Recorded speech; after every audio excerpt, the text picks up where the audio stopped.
शिक्षक बहनें, शिक्षक बंधु, ये छात्राएँ और ये क्रिया में लगे हुए मेरे प्रिय आत्मा। आज का जो विषय है ये है भारतीय ज्ञान परंपरा में योग।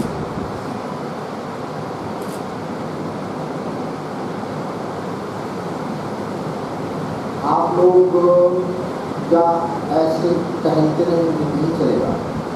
सेट करेंगे और एकदम शांत हो जाएंगे। आप भी जो फोटो होगी बैठ जाएंगे।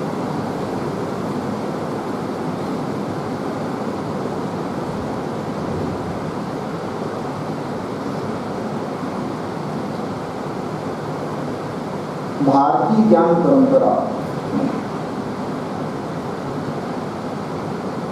एक ऐसी समृद्ध परंपरा है, हजारों वर्षों से। परंपरा शब्द ही है, परंपरा का अर्थ ही है, जो बहुत प्राचीनतम समय से जो चली आ रही है। और ज्ञान परंपरा, ज्ञान आवश्यकता ज्ञान की क्यों है? हम जो भी ज्ञान अर्जित करते हैं इसलिए कि हम जीवन की समस्याओं का समाधान कर सकें, या जीवन में कुछ भी होने वाला है उसको हम जान सकें। एक बहुत बड़ी बात है, अज्ञान से भय उत्पन्न होता है और ज्ञान से भय दूर हो जाता है, जिसको अभय की स्थिति कहते हैं। सिंपल सी बात, कोई जो दिल्ली नहीं गया है, बॉम्बे नहीं गया है, आप उसको बैठा दिए ट्रेन में जाओ तो उसके अंदर भय होगा, क्योंकि उसको कुछ पता नहीं है। जाएंगे, शंकाएं होंगी, क्या होगा, कैसा होगा। और भले ही वो बेपढ़ा हो, 10 बार दिल्ली गया है, तो उसको ज्ञान है कि अगर वहाँ स्टेशन में उतरेंगे, वहाँ से वहाँ चले जाएंगे, वहाँ चले। मतलब एक सिंपल उदाहरण, या अध्यात्म में एक उदाहरण आता है कि रस्सी पड़ी हुई है, अज्ञान है, पता नहीं है क्या है, तो सर्प का भय बना रहता है। और जब जान लिया ये तो रस्सी है, तो हम उससे भयभीत फिर नहीं हो। तो ज्ञान मनुष्य के प्रारंभिक काल से ज्ञान अर्जन, जिज्ञासा। आज का बच्चा भी आप देखते हैं जैसे जन्म होता है वो एकदम से जानना चाहता है, माता पिता से सीखेगा, हर चीज पूछेगा, कितने क्वेश्चन करता है। तो मनुष्य प्रारंभिक काल से जितने प्रकार की जिज्ञासाएं थी वो उसको जानने का उसने प्रयास किया, ताकि दो चीजें हों, जीवन, बाह्य जीवन उसका सरल हो, सुखद हो, आंतरिक जीवन में उसको एक संतुष्टि हो। सबसे बड़ी चीज है कि मैं अंदर से अपने जो भी है उससे मैं संतुष्ट हूँ। इसलिए जो भारतीय ज्ञान परंपरा है इसके दो मार्ग हैं। इसको कहा गया है डबल एरोड नॉलेज, मतलब दो तीर चलते हैं। भारतीय ज्ञान परंपरा की बात करें प्रारंभ से ही, एक तो चलेगा बाहर हमको जानना है। तो बाहर क्या जानेंगे आप उपयोगिता की चीजें जानेंगे, क्या क्या हमको चाहिए। मान लीजिए सामान्य तरीके से पहले क्या होता था कि युद्ध होते थे, तो हमारे यहाँ धनुर्विद्या सिखाई जाती थी। हम बीमार होते थे, इलाज के लिए आयुर्वेद हो गया। कुछ कैलकुलेशन की जरूरत है तो गणित हो गया। ऊपर देखते थे तो हमें नक्षत्र तारे दिखाई देते थे, जिज्ञासा होती थी ये क्या है। खगोल विज्ञान हुआ, इस प्रकार से हमने विभिन्न प्रकार के बाहर के ज्ञान जो हमको जरूरी थे, जितने प्रकार की जरूरत की चीज़ें थी, विज्ञान और कला। विज्ञान उसे कहते हैं जिस कार्य को हम करें और हर जगह वही परिणाम आए, तो विज्ञान हो गया। आर्ट, कला वो चीज़ है जिसका परिष्कार तो होता है, लेकिन आप फिक्स रिजल्ट नहीं कह सकते। देखिए फर्क कितना है। एक मैं सामान्य परिभाषा बच्चों को बता रहा हूँ। कला जैसे नृत्य है, एक बार जो नृत्य किया किसी ने, चाहे जितना बड़ा आर्टिस्ट हो, दोबारा वैसा वो नहीं कर सकता। उससे वो अच्छा कर सकता है, उससे वो कम कर सकता है। क्यों? क्योंकि वो सब्जेक्टिव मैटर है, मनुष्य है, उसके अंदर चेतना है, मन है, स्थिति है, परिस्थिति है, भाव भंगिमा है, वैसा रिपीटिशन नहीं हो सकता। जितनी कलाएं हैं, सब कलाओं का गायन है, नृत्य है, जो भी। तो कला एक बहुत ही आपके जीवन को सरस सुखद बनाने वाली विद्या है। विज्ञान पदार्थ आधारित है, उपकरण आधारित है, उसके रिजल्ट लगभग फिक्स होते हैं। परिस्थितियाँ यदि वैसे हुई तो हमारे यहाँ विज्ञान और कला, बाहर के क्षेत्रों का ज्ञान प्राप्त करने के लिए ये सब था। लेकिन कहीं विश्व में अंदर के विज्ञान कि भाई वो छोड़ दिया, लेकिन भारत ने उसको पकड़ा। भारत ने ये कहा कि भाई आखिर हम ये जो बाहर जो कुछ भी चीजें कर रहे हैं, ये क्यों कर रहे हैं? इसलिए कि मैं जो बोल रहा हूँ, मैं अंदर से सुखी हो जाऊं, संतुष्ट हो जाऊं, या एक तरीके से सेटिस्फाइड, तृप्त हो जाऊं। मतलब मैं एक अंदर से खोखला, खालीपन, तनाव, चिंता से रिक्त हो जाऊं। इसलिए ज्ञान परंपरा में, हमारे यहाँ ज्ञान परंपरा में अंदर का ज्ञान कि पहला प्रश्न है कि मैं कौन हूँ, मेरा मन क्या है। ये मन कभी कभी क्रोधित हो जाता है, ये मन कभी कभी दुखी हो जाता है, कभी ये मन सुखी हो जाता है, किसी से प्रेम करता है, किसी से द्वेष करता है, और हम तमाम प्रकार की उलझनों में फंस जाते हैं। तमाम प्रकार की आदतें हो जाती हैं, कंडीशनिंग हो जाती है, मन उनका रिपीटिशन करता है, कहीं आसक्त हो जाता है, हम उससे फिर दूर होने में हमको कष्ट होता है। तो ये तमाम चीज़ों का ये सबसे बड़ा ज्ञान माना गया भारत। इसको कहा गया आत्मज्ञान, इसको कहा गया अध्यात्म ज्ञान। और कृष्ण ने गीता में कहा है कि मैं सभी ज्ञानों में अध्यात्म ज्ञान हूँ। मतलब कि बाहर का ज्ञान भी मेरे अंदर के लिए ही है। अगर बाहर के ज्ञान से मैं संतुष्ट नहीं हूँ तो बाहर का ज्ञान मेरे लिए कोई बहुत महत्व नहीं है। तो ये अंदर का ज्ञान, ये भारतीय ज्ञान परंपरा, मनुष्य की पूर्णता। देखिए, मनुष्य की पूर्णता, ईशावास्योपनिषद में एक श्लोक है जिसमें कहा गया, पहले श्लोक है, पूर्णमदः पूर्णमिदम्, इतने को भी आप लीजिए। ये कहता है कि जो अंदर है, जिसको निराकार ब्रह्म का क्षेत्र कहते हैं, वो पूर्ण, और जो बाहर है वो भी पूर्ण। और आगे श्लोक है, पूर्ण से पूर्ण निकलता है तो भी वो पूर्ण ही बचता है। लेकिन बाहर का संसार और अंदर आप, ये दोनों मिला के पूर्णता हो। अगर आपने बाहर को छोड़ दिया, जैसे हमारे यहाँ ज्ञान में बहुत चीज़ें ऐसी रही कि कहते बहुत सही बताया कि भाई जगत मिथ्या है, ब्रह्म सत्य है, या जगत परिवर्तनशील है, इसकी उतनी इम्पोर्टेंस नहीं है।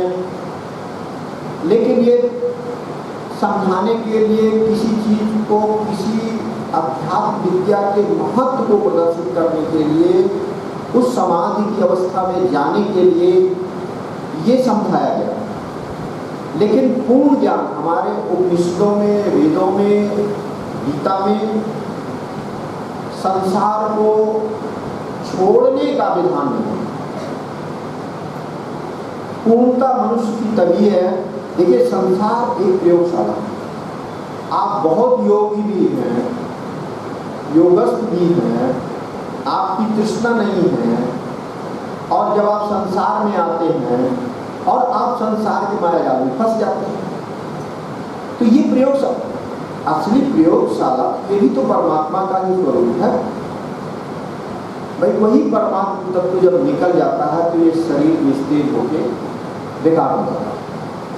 तो ये संसार भी पूर्ण है, परमात्मा का ही अंश है। और मैं जो अंदर बैठा हुआ जो मैं बोल रहा हूँ, ये निराकार है। साइंस में अगर आप देखेंगे तो प्रत्येक मैटर के अंदर, आपने जो भी साइंस के विद्यार्थी होंगे, हाई स्कूल तक के भी तो जानते हैं कि भाई मैटर, पदार्थ के अंदर एक न्यूक्लियस होता है, केंद्रक होता है, केंद्रक के चारों ओर एटम, इलेक्ट्रॉन, प्रोटॉन, न्यूट्रॉन चक्कर लगाते हैं, लेकिन न्यूक्लियस वो टोटल वैक्यूम खाली है। ऐसे ही, और वही न्यूक्लियस के चारों ओर वो उनको गाइड करता है, मतलब उसी से। लेकिन ऐसे ही हमारे अंदर एक वैक्यूम है जिसको हमने निराकार ब्रह्म कहा, परमात्मा तत्व कहा। उसी से मेरी ये आवाज निकल रही है, उसी वैक्यूम से पावर मिल रही है। लेकिन मैं बोलूँगा क्या? बोलूँगा वो जो मेरे अंदर कंप्यूटर में फीड किया गया। फीडिंग यही हुई। मैंने हिंदी सीखी, मैंने ज्ञान सीखा, मुझे बताया गया बच्चे को ये माता है, ये पिता है, ये तुम्हारा गोत्र है, ये तुम्हारा देश है, ये रिलेटिव है, ये दुश्मन है, ये तो भी फीडिंग के आधार पर कोई इंग्लिश बोलता है, कोई जर्मन बोलता है, कोई हिंदी बोलता है, दूसरा है ना। तो मैं जो बोल रहा हूँ, मैं निरपेक्ष हूँ। जो संस्कार मेरे पढ़े हुए, मैंने कंप्यूटर साइंस में अगर बहुत महारत हासिल कर ली, तो मैं उसी की विधा का मैं आपको नॉलेज दूंगा। तो भारतीय ज्ञान परंपरा अपने अंदर को जानने का, एक एरो अंदर जानने के लिए जाता है और एक एरो बाहर, तभी वो पूर्ण ज्ञान प्राप्त हो। तो योग विद्या की बात आती है ना, भारतीय ज्ञान परंपरा में योग, तो योग जो है अंदर का विज्ञान। योग क्या कहता है? पतंजलि कहता है कि योगस चित्त वृत्ति निरोध। अब देखिए, चित्त जो है हमारा संस्कारों का संग्रह जहां होता है, जो फीलिंग होती है। जैसे आप कहते हैं ना, एक आंख के सामने से 1000 चीज गुजरती ना, तो 1000 चीज के स्नैप्स वो अंदर फील हो जाते। इतना बड़ा वो ग्रैस्प करने की क्षमता है। हर चीज गुजर रही है, हम देख रहे हैं, और वो रिएक्ट भी कर रहा है, रिएक्ट करता है। ऐसे हम आपको वो देख रहे हैं, हर व्यक्ति को देख करके रिएक्शन पैदा होता है। आप प्रयोग करके देखिएगा, पेड़ को देखेंगे अलग रिएक्शन आएगा, पुरुष को देखेंगे अलग आएगा, स्त्री को देखेंगे अलग आएगा, मित्र को देखेंगे तो अलग आएगा, शत्रु को देखेंगे आएगा ना एक एक रिएक्शन। इसको कहते हैं कि अध्यात्म, मतलब स्व का अध्ययन। आप अपने का अध्ययन कीजिए, देखिए अपने को कि मैं देख रहा हूं, इसकी फीडिंग हुई, मैं सुन रहा हूं, इसकी फीडिंग हुई, और फीडिंग के साथ साथ रिएक्शन को तुरंत क्रिया करते, ये है, ये है, ये अच्छा है, ये बुरा है, ये अपना है, ये पराया, ये चलता है कैलकुलेशन। अब ये बचपन से लेकर के हमारे यहाँ माना जाता है भाई कई जन्मों के संस्कार संग्रहित होते हैं, लेकिन बचपन से लेकर के हम जो भी पढ़ते, देखते, सुनते, जिस संग में रहेंगे, अच्छों के संग में रहेंगे तो फीडिंग होगी, बुरों के संग में रहेंगे तो फीडिंग होगी, वैसे ही प्रतिक्रिया होगी, वही हम क्रिया करेंगे। ये हमारे हाथ पैर शरीर तो क्रिया करने के अंग हैं, और फीड जो अंदर है, चेतना उसके नीचे है, वो निर्विकार है, इस फीड के थ्रू ऊपर आती है और वही क्रिया कलाप सब करती है, वैसे एक्शन ले सकता है। तो चित्त की वृत्ति का अर्थ है जो आदतें, आवृत्ति, बार बार जो हमने किया, बार बार जो हमने सीखा, देखा, सुना, वो चित्त में आवृत्ति के रूप में भरा। अब पतंजलि कहता है योग क्या है? योग, अच्छा, ये वृत्तियां ही मन को बाहर लेगा। जैसे हमारे अंदर किसी नशे की वृत्ति है तो वो बार बार इच्छा करेगी कि वो चलो वहाँ चलते हैं, वहाँ नशा करेंगे, या कहीं आसक्ति है तो हम वृत्ति वहाँ ले जाएंगे, किसी से झगड़ा है तो क्रोध करेगा उसको, कहीं पढ़ने जाना है वही आवृत्ति करेंगे, जो क्लास छूट रहा है, हमें तो नॉलेज प्राप्त करनी है, हम पढ़ेंगे, कुछ भी। ये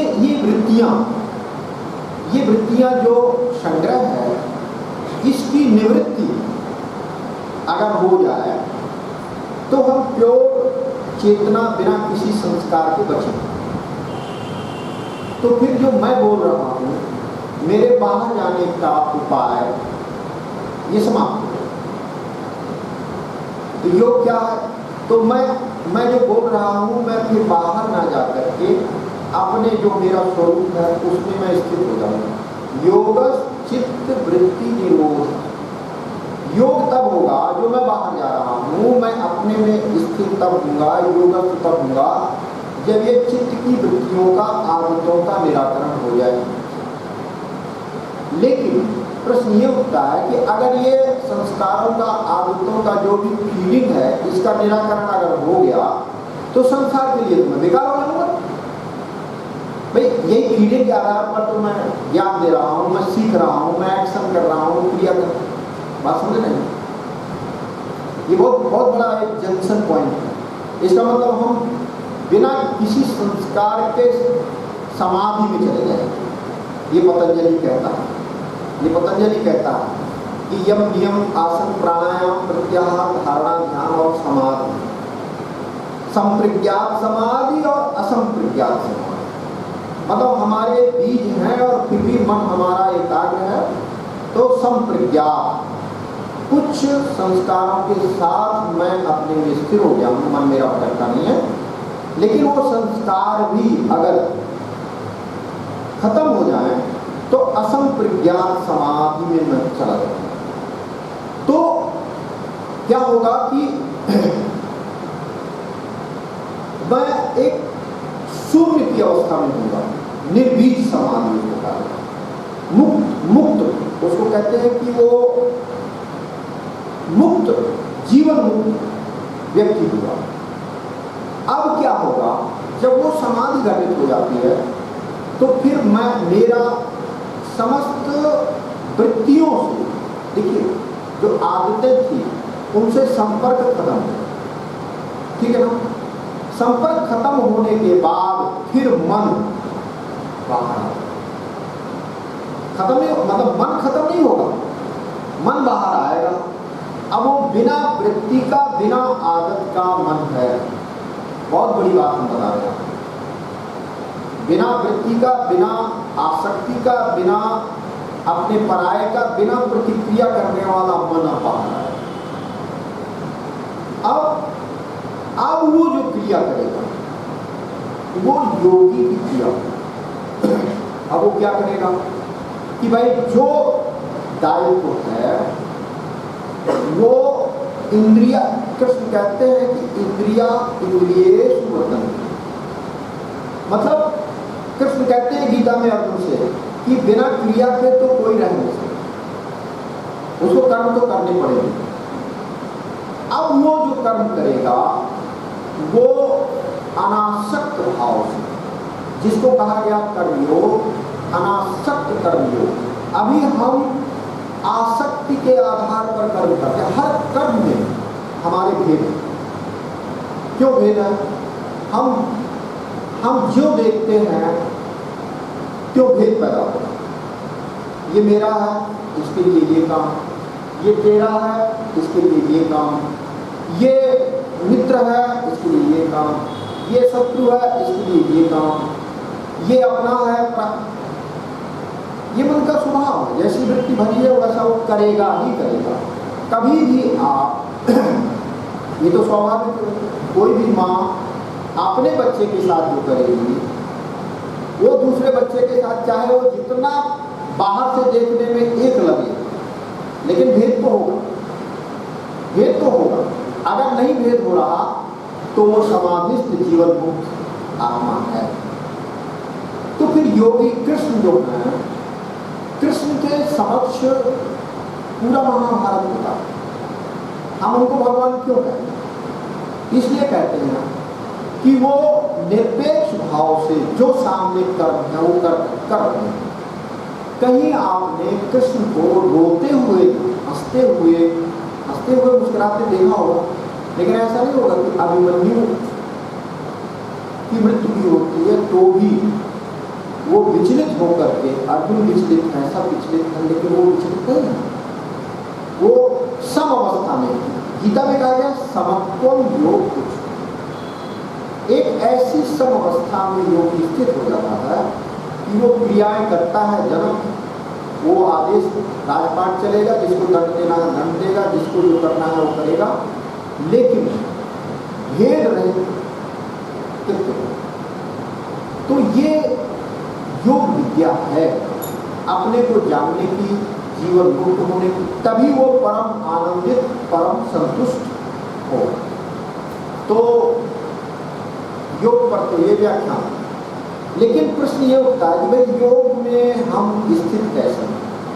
तो पतंजलि ने 8 अंग बताए, यम है, नियम है। यम बाह्य जीवन आपका ठीक होना चाहिए, मतलब आप झूठ ना बोले, चोरी ना करें, तमाम ये चीजें हैं। फिर नियम आपका व्यक्तिगत जीवन, आप नहाएं धोएं, तप करें, स्वाध्याय करें, और आसन पूरे शरीर को स्वस्थ रखने का, और प्राणायाम प्राणवायु को मैक्सिमम अपने अंदर, जो विज्ञान भी कहता है कि फेफड़ों से प्राणवायु जाती है और उतना ब्लड आपका प्योर होता है। और प्रत्याहार का अर्थ है कि बाहर भटकते हुए मन को वापस अपने अंदर ला। और धारणा क्या है? किसी एक चीज में मन को लगाना और उसी पर कंटिन्यूअस, कोई और विषय ना, ध्यानम निर्विषयम मना, कोई अन्य विषय ना रहे तो वो ध्यान है। और समाधि, जब कोई विचार विकार ना रहे तो वो समाधि। ये अष्टांग योग। समय एकदम तेजी से भाग रहा, इसको ध्यान में रखते हुए मैं 10-15 मिनट चाहता हूं कि योग करें। योग की विद्या समझाने की तो है, लेकिन प्रयोग की विद्या। तो कुछ ऐसी एक्सरसाइज 10 मिनट में करेंगे जिनसे आपका आसन, प्राणायाम और शरीर का आपका काम चल जाए, एक कॉम्पैक्ट। फिर उसको आप 15 मिनट, 20 मिनट, आधे घंटे तक बढ़ा सकते। तो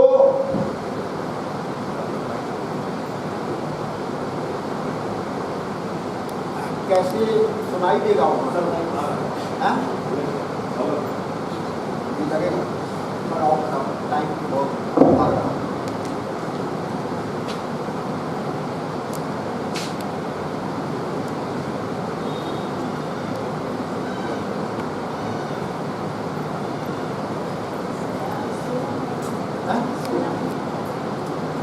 नहीं, अभी टाइम तो 12:10 तक है ना, लिखा तो 7 मिनट तक है ना। हाँ, तो 4 मिनट आगे पीछे चलेगा। मेरे साथ एक बात ये जरूर होती है, योग किया जाएगा वहाँ समय तो कभी नहीं चलता कैसे किया जाता, लेकिन आपके यहाँ ये फिक्स है कि 1:30 बजना, तो मेरी कोशिश यही हुई समझाया ना जाए तो भी ठीक नहीं, कुछ सिखाया ना जाए तो भी अपने तो उसको ध्यान में रखें। देखो बच्चों, आप लोग जितनी चीजें एक्सरसाइज में बता रहा हूँ, अगर आप इतना करते हैं तो आसन और प्राणायाम दोनों का काम हो जाएगा और शरीर आपका फ्लेक्सिबल होगा, है ना। अगर आप भविष्य में स्वस्थ रहना चाहते हैं तो अभी से आप जीवन में एक तो आपकी श्वास की एक्सरसाइज ये पूरा खुला होगा और दूसरी एक्सरसाइज शरीर का पूरा अंग आपके जाम नहीं कहीं पर। तो एक छोटी सी एक्सरसाइज है कि आप इसका वीडियो बना लीजिएगा और सबको भेज दीजिएगा तो सबको लाभ हो जाएगा, ठीक है। ऐसे आप जितना आप फैला सकते हैं पैर आगे कीजिए ऐसे, और एक सहारा ऐसे अपने उसका ले लीजिए बिस्तर का, और ऐसे 1 2 और गिनती से करना, ऐसे 3 4 5 6 7 8 9 10 11 12 13 14 15। अब ये 25 30 तो करना है, अब मैं जल्दी करूंगा नहीं तो फिर टाइम। फिर ये दूसरे पैर ऐसे फैलाइए और ये पूरा पूरा आप देखिए कितना ये कमर झुक गई, ये जितना फिसलता जा रहा है क्योंकि यहाँ हाथ से सहारा ये है ना, और ये पूरी कमर आपकी 2 3 4 5 6 7 8 9 10 11 12 13 14 15। अब ये आपकी यहाँ की जितने प्रकार की आपकी जिसको क्या साइकी का ये कभी नहीं होगा अगर आप डेली करेंगे, है ना। अब इसके बाद कमर की एक्सरसाइज बहुत जरूरी है। सबसे बड़ी प्रॉब्लम यहाँ जो नर्वस सिस्टम है ये आपका खुला होगा, इसके लिए आप ऐसे कमर को घुमाइए। पहले तो ऐसे कीजिए 1 2 3 4 5 6 7 8 9 10 11 12 13 14 15 ऐसे कम से कम 25 30। अब ये कमर की फ्लेक्सिबिलिटी आदि बीमारियों का निदान है। अब ये ऐसे 1 2 3 4 5 6 7 8 9 10 11 12 13 14 15। ठीक, फिर ऐसे 1 2 3 4 5 6 7 8 9 10। फिर यूं 1 2 3 4 5 6 7 8 9। अब ये आपके इस पोर्शन की नसों का हो गया, इसको बढ़ा देना, सबको करना। अब देखिए यहाँ का काम हुआ, अब हाथ होगा ये स्पॉन्डिलाइटिस, ये गर्दन दर्द, हाथ दर्द, ये शोल्डर जो ये जाम हो जाती है, सबका इलाज इन एक्सरसाइजों में। अब आपको ये करना है 1 2 3 4 5 6 7 8 9 10 11 12 13 14 15 16 17 18 20 21। ठीक, अब इसके बाद ये 1 2 3 4 ऐसे ये पूरा खड़ा होना है। अभी लोग करेंगे, बहुत लोग का ऐसे नहीं खड़ा होगा। 7 8 9 10। अब इसको ऐसे ऐसे कर रहे हैं, फिर ऐसे कर लिया और इतना ट्विल्ट कर लीजिए, फिर ऐसे उठने से ही यहाँ का नसों का दूसरा हिस्सा होगा ऐसे। ठीक, अच्छा, फिर इसके बाद ये आपका जो है ये मूवमेंट, ये बहुत जरूरी है। जिसको फिजियोथेरेपी ऐसे दीवार के सहारे करके ऐसे कराते हैं, आप शुरू से करते रहिए, ये पूरा कर 1 2 3 4 5 6 7 8 9 10। फिर ऐसे 1 2 3 4 5 6 7 8 9 10। फिर सांस 1 2 3 4 5 6 7 8 9 10। फिर ऐसे 1 2 3 4 5 6 7 8 9 10। अब ये होगा ऐसे 1 2 3 4 5 6 7 8 9 10।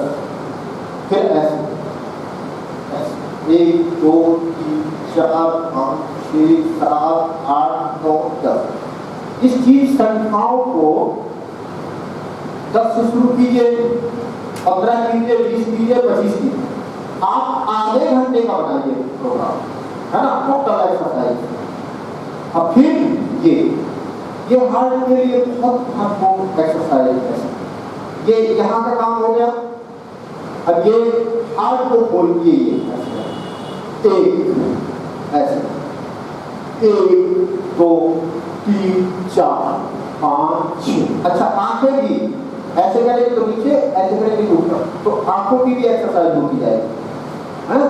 7 8 9 10 11 12 13 14 15 16 17 18 ऐसे। ठीक, अब इसके बाद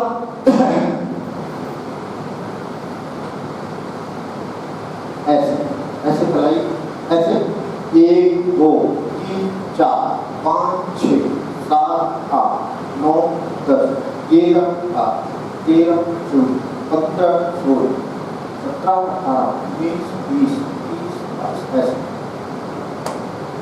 फिर इसके बाद इसमें अब 2 प्राणायाम जुड़ते हैं। एक आपको बिल्कुल सीधे हाथ कीजिए, पंजों से नए बच्चे जंप कर सकते हैं, हल्की जंप। और जो सीनियर लोग हैं या महिलाएं हैं, ये केवल पंजे थोड़े ऊपर करें और मुंह से श्वास को बाहर फेंकें। इससे मुंह से श्वास को बाहर फेंकना, ऐसे दिखेगा, ऐसे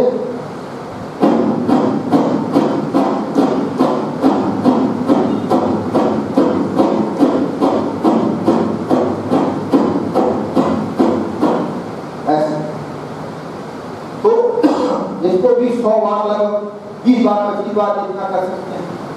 तो इससे ये ऐसे ये आपके चेहरे की एक्सरसाइज और ये इसको शीतकालीन प्राणायाम कहते हैं। मुंह से बाहर मुंह की दुर्गंध तमाम प्रॉब्लम्स को दूर करता है। अब इसके बाद भस्त्रिका प्राणायाम जुड़ा हुआ, मतलब तेज तेज श्वास। अब इसमें ऐसे ऐसे देखेंगे,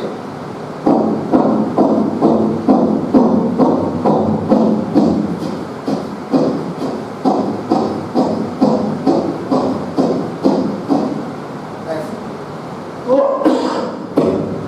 इससे क्या होगा कि ये तेज तेज से आपके फेफड़े फैलेंगे और इससे आपका ऑक्सीजन कंजम्पशन बढ़ेगा और एकदम स्कूल की अलर्टनेस रहेगी आपके शरीर में। अब इसके बाद इसमें बैठ जाते हैं। अब ये देखिए ऐसे ऐसे हाथ पीछे कीजिए, ये ऐसे करो। अब आप ये ऐसे करना, 1 2 3 4 5 6 7 8 9 10 11 12 13 14 15 16 17 18 19 20। ठीक, फिर इन हाथों को ऐसे पीछे को कर दें और ऐसे 1 2 3 4 5 6 7 8 9 10 11 12 13 14 15 16 17 18 19 20। इससे घुटनों की एक्सरसाइज भी हो रही है, कंधों की एक्सरसाइज भी हो रही है ना। फिर इसके बाद अच्छा, जिन लोगों को भी कब्ज रहती है या पेट साफ नहीं होता है, इसी में जब आप सुबह उठिए तो जैसे हम सोते हैं तो हवाला मान लो चक्रवट से सोएं या सीधे सोएं, उसी समय आपको ऐसे हो जाना सुबह सबको। और ये जो है ऐसे आपको ऐसे लगा लेना है, ठीक है ना। और ये पैरों की एक्सरसाइज घुटनों की भी होगी और पेट की भी होगी और पेट साफ भी होगा आपका। तो ऐसे, और पेट अगर थोड़ा बड़ा है उसकी चर्बी भी कम हो। तो ये आपको 1 2 3 4 5 6 7 8 9 10 11 12 13 14 15 16 ऐसे 100 टाइम ये घुटनों का रामबाण पेट के लिए ठीक सुबह उठते हैं। फिर उसी समय ऐसे आप ऐसे ये इसको भुजंगासन कहते हैं, है ना। जागते समय ही 2-3 मिनट 5 मिनट लगता है, आप 5 मिनट कम से कम ऐसे। फिर ऐसे थोड़ा रेस्ट किया, फिर ऐसे,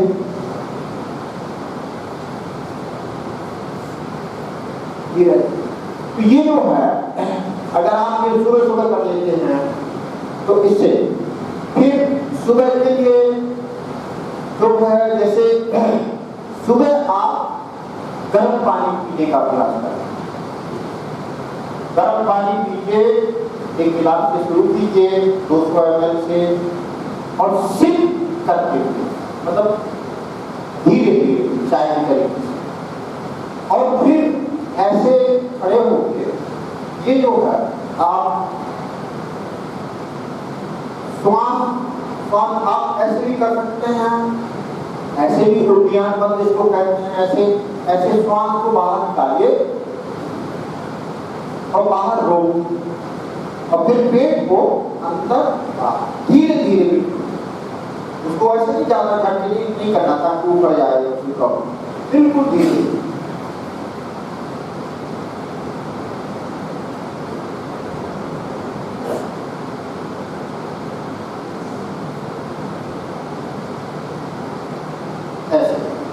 कब्ज वालों के लिए बता रहा हूं। और कब्ज वालों के लिए पानी पी लीजिए, ये लीजिए, फिर ये ऐसी पट्टी हो जहां भी, इसमें आप थोड़ा पैर को रखिए, ऐसे ऐसे ऐसे ऐसे करिए, ऐसे ऐसे, फिर ऐसे ऐसे करिए,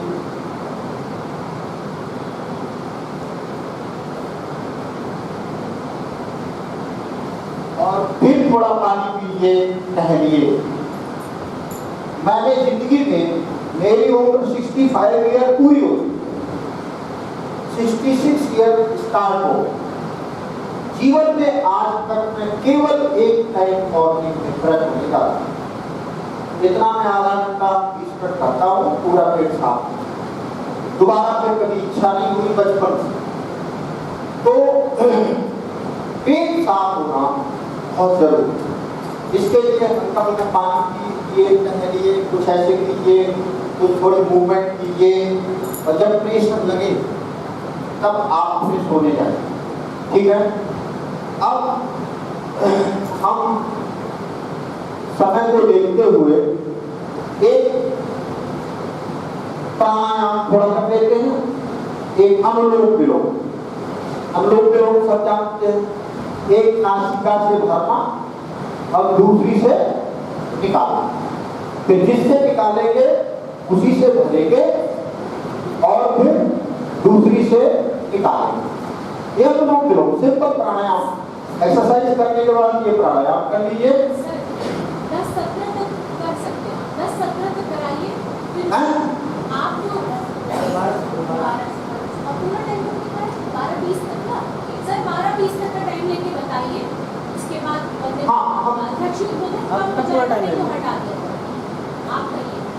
तो आपको ये अनुलोम विलोम प्राणायाम, ये आपके पूरे मस्तिष्क को, देखिए मस्तिष्क यहाँ से डिवाइड रहता है, किसी न किसी कोई ना कोई पोर्शन जाम रहता है। इसलिए आप देखते होंगे कि आपका एक नासिका से श्वास चलती है, एक से बंद है। इसका मतलब है कि आपका फ्री फ्लो नहीं, और जब तक फ्री फ्लो नहीं होगा, जब तक फ्री फ्लो नहीं होगा तब तक ये कोऑर्डिनेशन या ये दोनों मस्तिष्क का जुड़ाव नहीं होगा। इसीलिए ये अनुलोम विलोम जो है, सदैव आप देखिए एक चले, एक हल्की चले, लेकिन चलनी दोनों चीज। अगर एक चलती है, एक बिल्कुल नहीं चलती, तो जाम होगा। इसको बोलने का तरीका ये अनुलोम, बहुत धीरे धीरे ऐसे भरना है, फिर ऐसे बंद करके दूसरी नासिका से निकालना।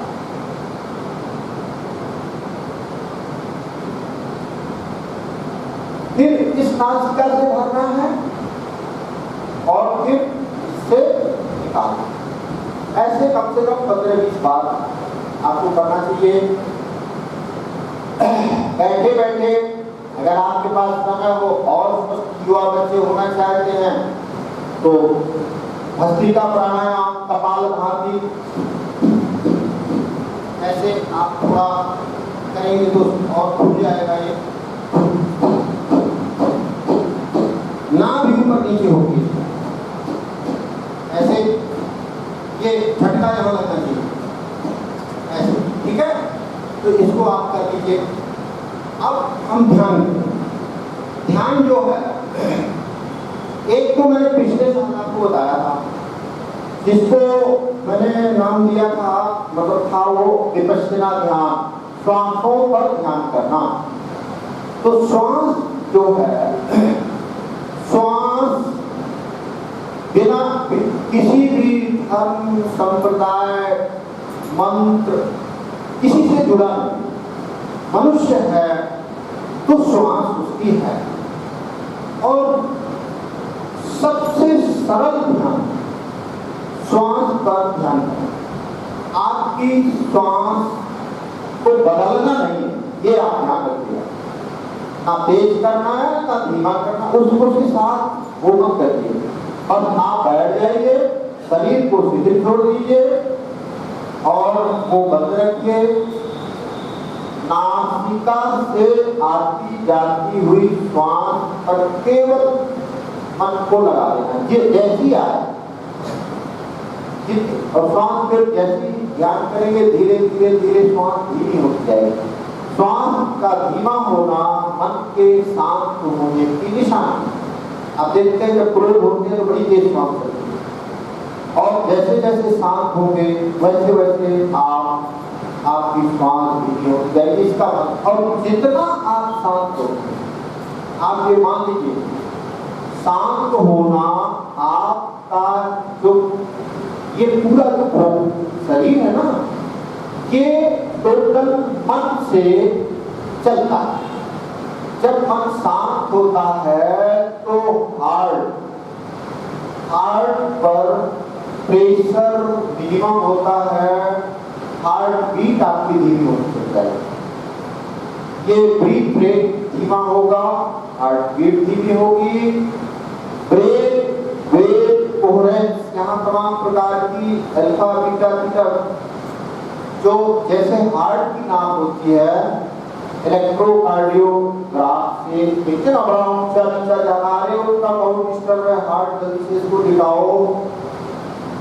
और जब शांत होता है तो बहुत ही उसकी नाप है। ऐसे ही जब चिंता में व्यक्ति होता है, टेंशन में हर समय रहता है, तो उसके ब्रेन की वेव इलेक्ट्रोएन्सेफेलोग्राफी होता है, ऐसे लगा दिया जाता है और वो बता देता है कि हैवी टेंशन में होने से उसका हार्ट प्रभावित होगा। जितनी ग्रंथियां हैं पैंक्रियास से लेकर जो कुछ भी हैं, वो सीक्रेशन डिस्टर्ब होगा, डायबिटीज होगी, भोजन नहीं पचेगा, तमाम प्रॉब्लम जो है ये मेंटल एबनॉर्मैलिटी जिससे अशांत मन से होगा। तो ये जो ध्यान का लाभ है वो आपके हार्ट को रिलीफ देता है, इसके ब्रेन को रिलीफ देता है, पूरा सिस्टम का नॉर्मलाइजेशन ध्यान का उद्देश्य है। Normalisation, meditation is a total normalisation of human mind and body. तो ये कब होगा? जितना जितना हम शांत होंगे। तो आप और ये ध्यान ऐसा है, आप कुर्सी में बैठे ऑफिस में हैं, बस अपना रिलैक्स छोड़ दिया, पूरा ढीला छोड़ दिया, कुर्सी में बैठे हैं, 10 मिनट का समय पीरियड बचते हैं, हम बस श्वास पर क्या कर रहे हैं, विचार आएंगे। तो विचार को बहुत अच्छी परिभाषा दी है कि जैसे हम अपनी गाड़ी चलाते हैं और बगल में एक गाड़ी चल रही है, तो दूसरी गाड़ी पर ध्यान नहीं देते, हम अपनी गाड़ी, तो आप बस विचार आएंगे, अच्छे आए बुरे आए, बस ये कहते जाइए विचार आए। और फिर हम श्वास पर जैसी श्वास चले, हल्की चले, चले, बस लगाए रहेंगे। विचार आ गए तो कोई प्रॉब्लम नहीं है, टेंशन नहीं लेना है कि विचार क्यों आ गए, विचार आना तो ठीक नहीं है, ऐसा कुछ नहीं, आ गए तो आ गए, वो मेरे विचार हैं। और जब ज्यादा कोई किसी से झगड़ा हुआ है, विवाद, तो विचार तो आएंगे, तो वो आए, क्योंकि हमें अपना श्वास को धीरे धीरे विचार हमके होते जाएंगे, हमके होते जाएंगे, श्वास पर आपका ध्यान लगने लगेगा। तो ऐसे 2 मिनट आप ध्यान कीजिए, कम से कम 3 मिनट समय को देखते हुए, ठीक पूरे शरीर को आप ढीला छोड़ दें, बैठ जाइए आराम से। कुर्सी में बैठे हैं तो एकदम शरीर को रिलैक्स छोड़ दीजिए, रिलैक्स छोड़ दीजिए। धीरे से आप अपनी आंखें बंद कर दीजिए, पलक बिल्कुल धीरे से आप बंद कीजिए। तनाव मस्तिष्क में बिल्कुल नहीं होना चाहिए, आप मस्तिष्क को ढीला छोड़ दीजिए, मस्तिष्क को एकदम ढीला छोड़ दीजिए, पूरे शरीर को ढीला छोड़ दीजिए, एकदम शिथिल छोड़ दीजिए और शिथिल छोड़ दीजिए और शिथिल छोड़ दीजिए।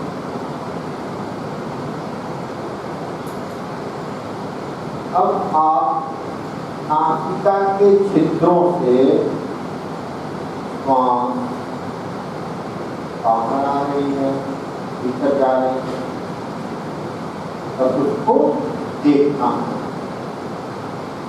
बहुत ज्यादा मन को टेंशन करके एकाग्रता नहीं करनी है, मन पूरा रिलैक्स रहे, हल्का सा ध्यान, हल्का सा ध्यान, भी करना है श्वास से तो बिल्कुल परवाह नहीं करते। विचार में चला गया तो भी ठीक है। हाँ, ये मानना है कि जैसे ही ध्यान आ जाए आपको कि विचार में तो पुनः श्वास पर हमको आ जाए। ऐसे आप आती जाती हुई श्वास पर हमको लगाने का ध्यान करें। आ रही है, जा रही है, श्वास को नाम तेज करना है, नाम श्वास को धीमा करना है। सहज स्वाभाविक श्वास।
धीरे से आप अपनी आंखें खोलें।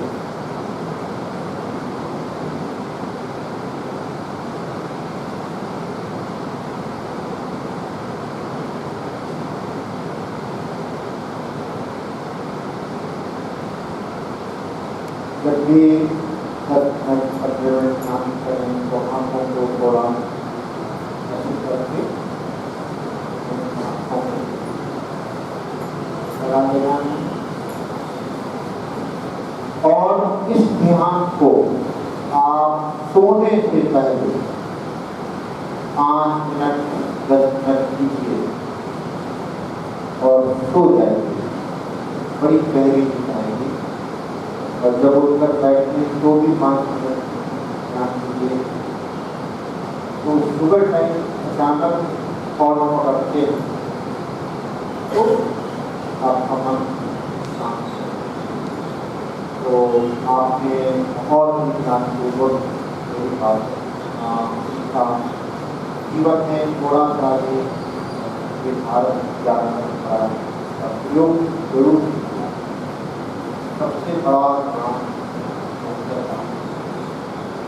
उसको जोड़िए।